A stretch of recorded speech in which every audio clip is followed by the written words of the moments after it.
দুইটা ফেস্টিভ্যাল একসাথে। ঈদের দ্বিতীয় দিনেই ছোট ভাইয়ের বার্থডে ছিল, তো ওই দিন আমরা সবাই মিলে অনেক অনেক মজা করছি। And hello everyone, welcome back to my another new daily vlog.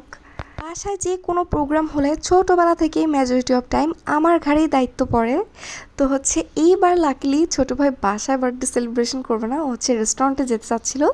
So formality wise ছোটোখাটো করে একদমই সিম্পল ওয়েতে জাস্ট বার্থডে স্ল্যাশটা ওয়ালে হ্যাং করা হয়েছিল।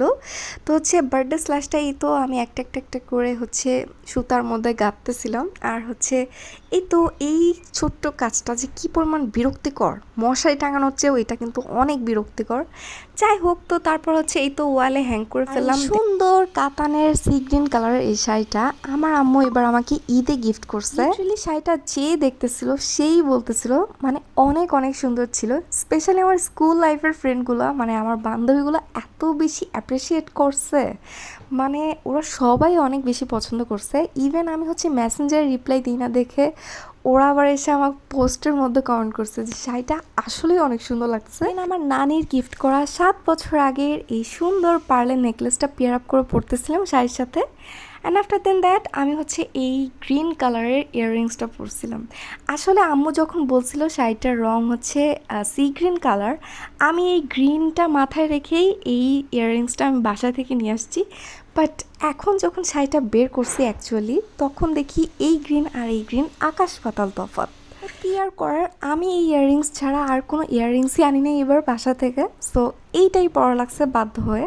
বাট খারাপ না, যাচ্ছিল মোটামুটি, বাট একটু মিসম্যাচ হয়ে গেছে। আর যে কথাটা না বললেই না, কাতান শাড়ি ক্যারি করে আমি আসলে হ্যাবিচুয়াল না, আর কাতান শাড়ি ক্যারি করাটা অনেক বেশি টাফ। বাট আম্মু যেহেতু পছন্দ করে কিনে দিছে, আম্মুর চয়েসটা খুবই খুবই সুন্দর। আমারও পার্সোনালি অনেক বেশি পছন্দ হয়েছে শাড়িটা, বাট ক্যারি করাটা অনেক টাফ। যাই হোক, তো এই শাড়ি পরলেই আমার ইকরিটা খালি আমার এই যে কুচির আশেপাশে দিয়ে ঘুরে। তো ছোট্ট একটা করে ক্লিপ নিয়ে নিয়েছিলাম। অ্যান্ড আম্মু রেডি হইতে ওই দিন অনেক লেট করছে, আর আমার ছোটো ভাই তো আগেই রেডি হয়ে গেছে। আসলে ছেলেদের ম্যাটারটাই আমার কাছে অনেক বেশি ভালো লাগে। ওরা জাস্ট প্যান্ট শার্ট পরে একটা শু পরে রেডি হয়ে যায় চটপট। বাট মেয়েদের রেডি হতে এতক্ষণ লাগে, আমি মেয়ে হই বিরক্ত। এবার দেন আমরা রিক্সায় করে চলে যাচ্ছিলাম জাবিরের জন্য কেক কিনতে টেস্ট্রিটে। তো ওই দিন আম্মুকেও অনেক বেশি সুন্দর লাগছে, as you can guys see. তো মাশাল্লাহ বলে দিও তোমরা। এবার দেন আমরা টেস্ট্রিটের সামনে চলে আসলাম। অ্যান্ড আফটার দেন দ্যাট আমরা টেস্ট্রিটে চলে গেলাম ভিতরে। তো আমার ছোটো ভাইটা এত বেশি চুজি, ও কেক চুজ করতে পারতেছে না এত কেকের মধ্যে। আর রাজশাহীর যে ব্রাঞ্চটা আমি দেখলাম, এটা কোন ব্রাঞ্চ আমার ঠিক খেয়াল নাই, বাট এই ব্রাঞ্চটায় কেকের ভ্যারাইটি আইটেমস ছিল। লিটারেলি এই এতগুলো আইটেম দেখে সাকিব লিটারেলি জিজ্ঞেস করতেছিল আমাদের ওইখানে কেন এতগুলো আইটেম নাই। এবার দেন আমরা আবার অরোরা রেস্টুরেন্টে যাওয়ার কথা ছিল, বাট ওই দিন ঈদের পরের দিন থাকায় অরোরা রেস্টুরেন্টটা অফ ছিল। সো আমরা অল্টারনেটিভ অপশন হিসেবে পিৎজা বার্গে চলে আসছিলাম, অ্যাজ পিৎজা আমাদের সবার পছন্দ। আর পিৎজা বার্গ হলে তো কথাই নাই, আমাদের as usual favourite pizza burger. দ্বিতীয় দিন হওয়াতে অনেক অনেক রাশ ছিল, as you can guys see. বসার একটুও জায়গা ছিল না। সো আমরা 30 to 40 মিনিটস প্রায় দাঁড়ায় থাকছি বসার জন্য। তো ফাইনালি আমরা সিট পেয়ে বসে যাই অ্যান্ড অর্ডার করি একটা বড় পিৎজা। অ্যান্ড দেন আমাদের পিৎজাটা চলে আসি। আমরা নিয়েছিলাম সসেজ কার্নিভাল পিৎজা, যেটা আমাদের অ্যাজ ওয়েল অ্যাজ অনেক বেশি ফেভারেট। আর প্রতিটা বাইটে যে সসেজের একটা ফ্লেভার পড়ে, সেটা খুবই খুবই অ্যাডমায়ারেবল, খুবই টেস্টি লাগে আমার কাছে।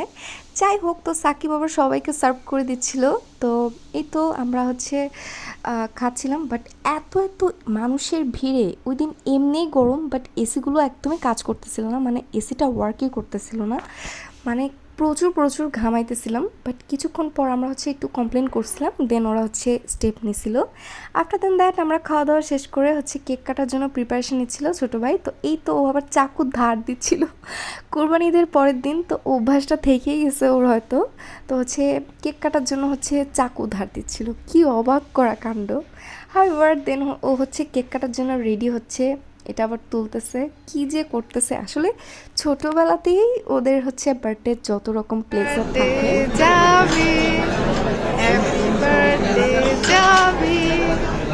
হ্যাপি বার্থডে ডিয়ার জাবি, হ্যাপি বার্থডে টু ইউ, ভাবা যায় কেক কাটার পর ফার্স্ট স্লাইসটা ওর দুলাভাইকেই খাওয়াইছে, তারপর আম্মুকে খাওয়াইছে, তারপর আমাকে খাওয়াইছে। মানে আমার চেয়েও ওর দুলাভাই ওর কাছে এতটা প্রিয়, মানে ওর দুলাভাই মানে ওর জান প্রাণ, এমন একটা অবস্থা। যাই হোক, তো খাওয়া দাওয়া শেষে আমি হচ্ছে আবার পিৎজা বার্গার একটা লার্জ মিরর আছে, ওইখানে হচ্ছে মিরর স্ন্যাপ নিচ্ছিলাম জাস্ট। দেন হচ্ছে আমরা আবার বাসার জন্য রওনা দিয়ে দিই। তো এই তো রাজশাহী ঈদে পুরোপুরি ফাঁকা থাকে, এই পার্টটা পুরোপুরি ডেকোরেশন করা ছিল, খুবই নাইস।